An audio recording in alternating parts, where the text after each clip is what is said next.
Assalamualaikum. Saya Miftah. Di sini saya akan menjelaskan materi tentang sensor. Nah, sebelumnya mungkin teman-teman udah tahu ya tentang sensor. Cuman mungkin ada juga yang belum tahu tentang sensor. Jadi di sini kita akan mengenal lebih jauh tentang sensor. Mulai dari pengertiannya, jenis-jenisnya, contoh-contohnya, dan gimana sih sensor itu. Nah, kita masuk aja ke materinya. Jadi ini ada slide materi dari sensor. Nah, di sini kan ada pengertian sensor. Jadi pengertian sensor itu adalah perangkat atau komponen elektronik yang berfungsi untuk mengubah suatu besaran fisik atau lingkungan seperti suhu, jarak, gas, kelembapan, atau suara menjadi sinyal listrik yang dapat diukur dan dianalisis. Nah, sensor itu memiliki kemampuan untuk mendeteksi perubahan dalam lingkungannya dan dapat mengkonversikannya menjadi data yang dapat diproses selanjutnya. Jadi intinya sensor itu adalah perangkat yang mendeteksi atau mengukur perubahan dalam lingkungan, fisik, atau kimia dan dapat mengubahnya menjadi sinyal yang dapat dibaca oleh sistem atau manusia, yaitu kita sendiri. Nah, sebelumnya kita kan udah bahas nih tentang apa sih itu sensor. Nah, selanjutnya itu kita akan membahas tentang klasifikasi sensor. Jadi, sensor berdasarkan jenis sinyal yang dihasilkan. Itu dibagi dua, yaitu sensor analog dan sensor digital. Lalu apa bedanya? Kalau sensor analog, itu sensor yang menghasilkan tegangan linier, seperti sensor temperatur AM35, sensor gas MQ7, sensor cahaya LDR, sensor suara KY038. Lalu sinyal digital itu gimana? Sensor yang digital itu dianya tuh menghasilkan sinyal biner atau 0 dan 1. Seperti sensor ultrasonik HASIP SR04, sensor kelembapan DHT11, lalu sensor suara KY038. Loh, kenapa ada dua sensor KY-nya? Jadi, dianya itu bisa menghasilkan sinyal analog dan juga ada juga yang bisa menghasilkan sinyal digital gitu. Jadi masih di klasifikasi sensor, itu ada juga yang berdasarkan prinsip kerja. Kalau sebelumnya kan berdasarkan yang output dihasilkan kan. Nah, kalau ini tentang prinsip kerja. Jadi itu ada sensor aktif sama sensor pasif. Apa itu sensor aktif dan pasif? Sensor aktif adalah sensor yang memerlukan sumber energi eksternal untuk berfungsi.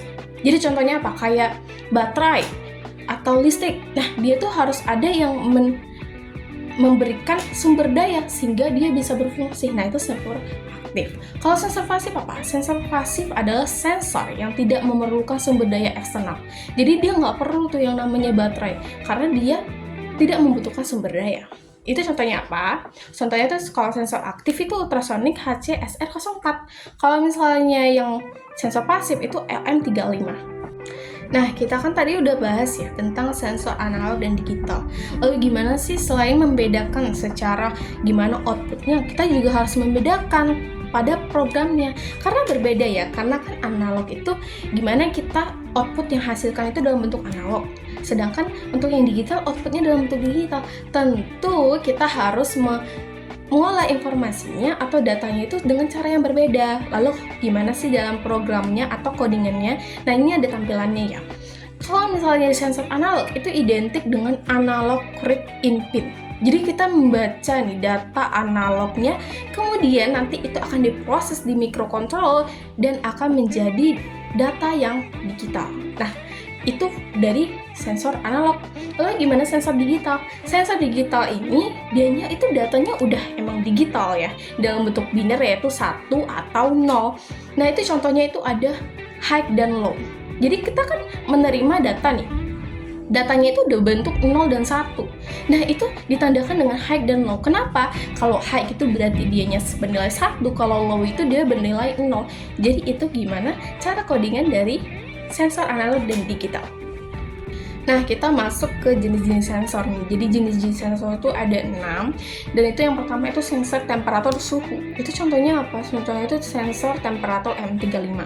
Kemudian ada sensor kelembapan itu sensor DHT11. Sensor jarak itu sensor ultrasonik HC SR04. Kemudian sensor gas itu sensor MQ7. Sensor cahaya, sensor LDR. Kemudian sensor suara itu sensor KY038. Nah, sebelumnya kita kan udah bahas ya tentang sensor, jenis-jenisnya, klasifikasinya, bahkan perbedaannya. Setelah contohnya sudah saya sebutkan di sebelumnya. Cuman mungkin kita kurang lengkap kalau misalnya kita nggak jelaskan satu persatu nih contohnya.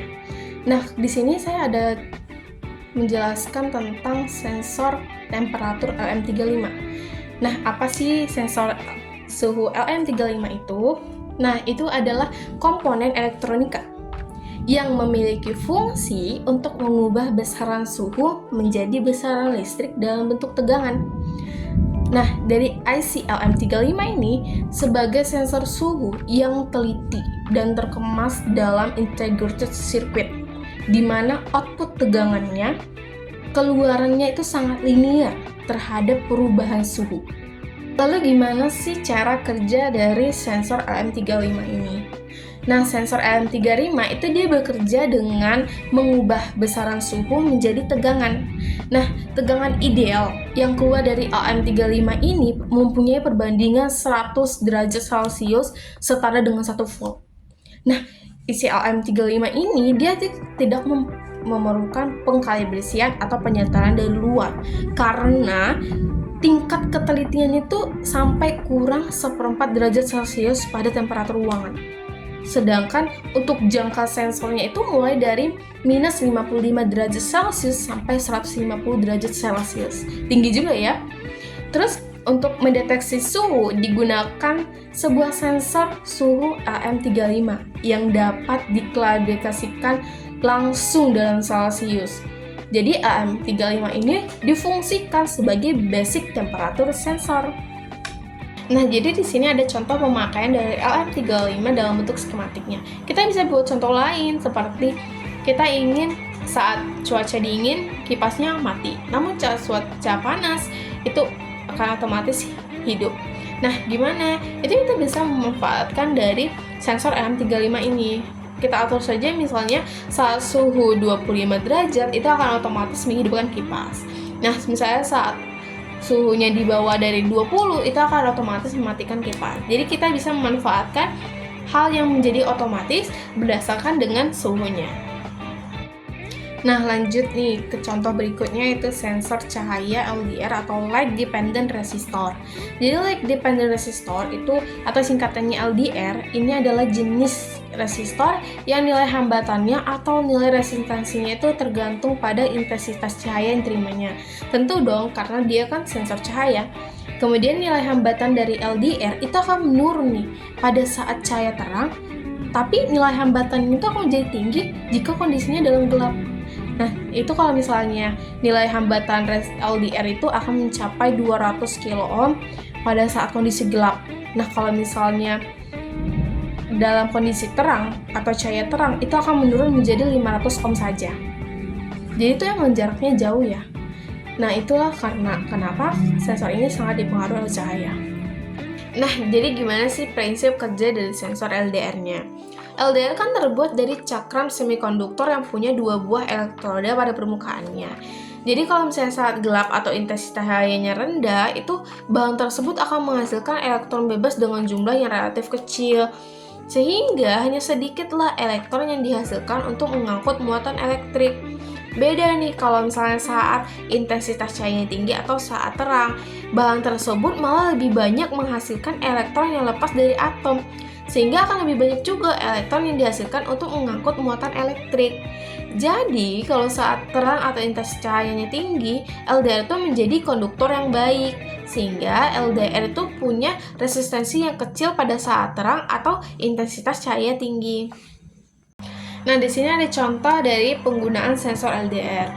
Jadi, kita bisa juga buat contoh yang lain, seperti saat cahayanya terang, kita harus mematikan lampu. Nah, bisa aja kita atur saat cahaya terang, matikan lampu. Namun saat cahaya redup, hidupkan lampu. Nah, itu kita bisa atur dengan menggunakan sensor dari LDR. Nah, masuk nih ke contoh berikutnya, yaitu sensor pendeteksi manusia atau PIR. Kepanjangannya adalah Passive Infrared Receiver. Nah, fungsinya itu untuk mendeteksi gerakan manusia. Nah, ini tuh sensor yang berbasis inframerah. Nah, pada sensor ini tuh nggak terdapat tuh infrared LED sama fototransistor. Nah, PIR ini masuknya bersifat pasif ya. Karena tadi kan ada pasif dan aktif. Nah, PIR ini sifatnya itu pasif. Nah, sensor ini tuh nggak dapat tuh memancarkan seperti IR LED. Jadi PIR-nya hanya bisa memberikan tanggapan pancaran dari inframerah yang dimiliki oleh suatu benda. Nah, lalu gimana nih cara kerja dari sensor PIR? Sensor ini kan punya bagian-bagiannya, yaitu Fresnel lens, IR filter, pyroelectric sensor, amplifier, and comparator. Nah, sensor ini tuh fungsinya dengan cara menangkap atau mengumpulkan panas yang mana dapat dihasilkan dari sinar inframerah setiap benda dengan suhunya itu di atas 0. Nah, sensor PR-nya ini hanya merespon manusia karena terdapat infrared filter atau penyaring yang menyaring panjang gelombang sinar infrared antara 8-14 mikrometer. Sedangkan manusia itu menghasilkan berkisaran itu 9-10 mikrometer. Dan hal inilah yang mengakibatkan mengapa sensor PIR ini dapat mendeteksi manusia, karena PIR itu akan menangkap sinar infrared yang dipancarkan suhu tubuh manusia yang berbeda dari lingkungan sekitarnya.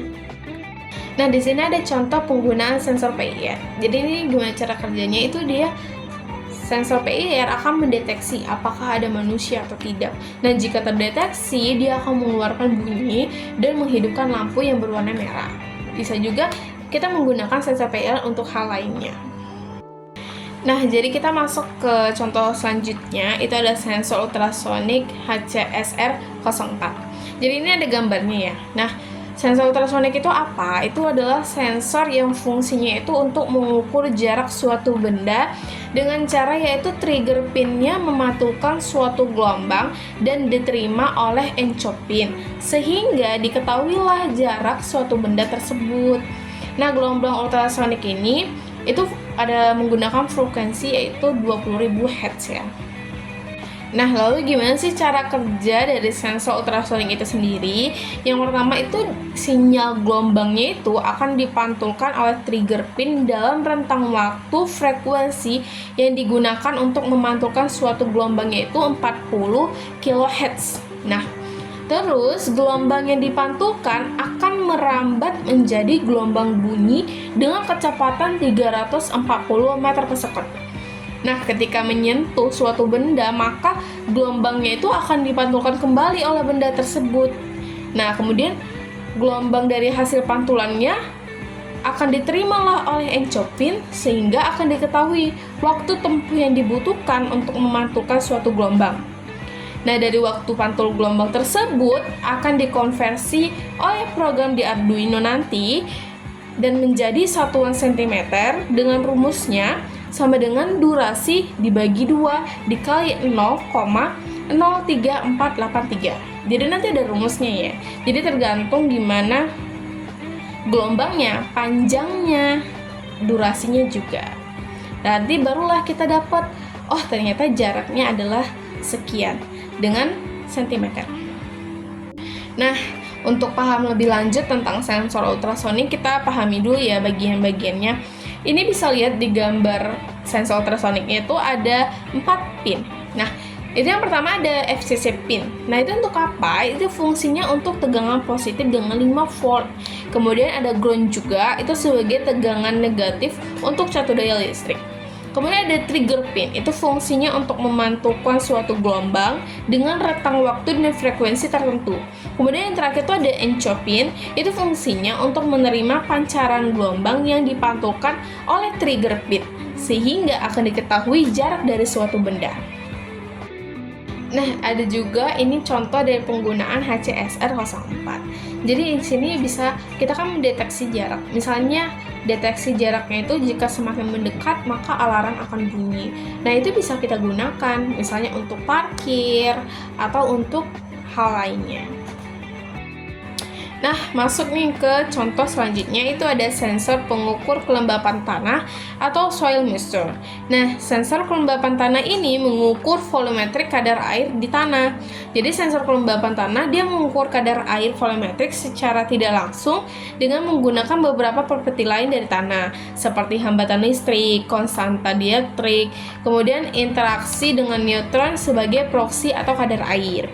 Jadi hubungan antara diukur properti dan tanah air itu harus dikalibrasi dan dapat bervariasi tergantung faktor lingkungan seperti jenis tanahnya, suhu, atau konduktivitas listrik. Nah, di sini ada juga cara penggunaan atau contoh dari soil measure. Nah, bisa aja nih kita deteksi kalau misalnya kadar airnya rendah, dia berwarna merah. Nah, kalau misalnya kadar airnya tinggi, dia berwarna hijau. Jadi kita bisa deteksi kapan kita harus menyiram tanaman atau kapan kita tidak perlu menyiram tanaman. Nah, masuk ke contoh selanjutnya itu ada sensor kelembapan udara dan temperatur DHT11. Jadi apa sih itu? Itu adalah suatu alat ukur yang digunakan untuk membantu dalam proses pengukuran atau pendefinisian suatu kelembapan uap air yang terkandung dalam udara. Jadi jenis kelembapannya juga ada dua, yaitu pertama kelembapan absolut adalah bilangan yang menunjukkan berapa gram uap air yang tertampung dalam 1 meter kubik udara. Sedangkan yang kedua itu ada kelembapan relatif. Itu adalah bilangan yang menunjukkan berapa persen perbandingan antara uap air yang ada dalam udara saat pengukuran dan jumlah uap air maksimum yang dapat ditampung oleh udara tersebut.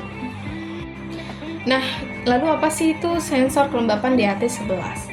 Sensor kelembapan DHT11 adalah sensor digital yang dapat mengukur suhu dan kelembapan udara di sekitarnya. Jadi DHT11 itu punya tingkat stabilitas yang sangat baik, serta fitur kalibrasi yang akurat.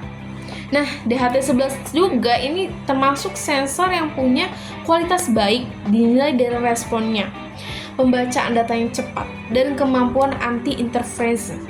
Nah, ukurannya juga kecil, tapi kemampuan transmisi sinyalnya itu bisa sampai 20 meter. Nah, masuk ke contoh terakhir dari sensor, itu ada sensor suara. Nah, sensor suara itu adalah alat sensor yang mampu mengubah gelombang sinusoida suara menjadi gelombang sinus energi listrik atau kita sebut alternating sinusoida electric current.